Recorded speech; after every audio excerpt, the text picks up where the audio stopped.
दोस्तों शाहिद खोसो work YouTube channel में तव्हां सभिनी पहिरीं प्यारनि खे दिलि वारनि खे सिंधी भेनरुनि खे ख़ुशि आमदीद। हलूं था हाणे पंहिंजे ड्रामे जी नेक्स्ट एपिसोड जो पूरो रिव्यू कंदासीं। त सांवल हाणे छा करण वारो आहे। सांवल ॾिठो तव्हां चाकर खान सां मिलियो, उन खे ॿुधाईं त असल में कहाणी कीअं थी, मुंहिंजो भाउ शामिर कीअं मारियो वियो।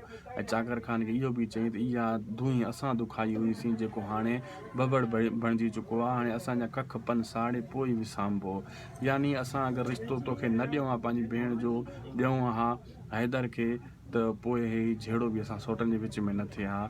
हुनजो सोच जो मतिलबु इहो आहे त शामिर खे मारण वारो हैदर आहे। ऐं अहिड़ियूं ॻाल्हियूं कंदो आहे सांवल चाकर खान जे अॻियां। चाकर खान बि इन शइ ते कन न ॾींदो आहे, चवंदो आहे तुंहिंजी ॻाल्हि सही आहे, मां मञा थो, बहरहाल इन कातिल खे पकड़ींदासीं कीअं बि करे।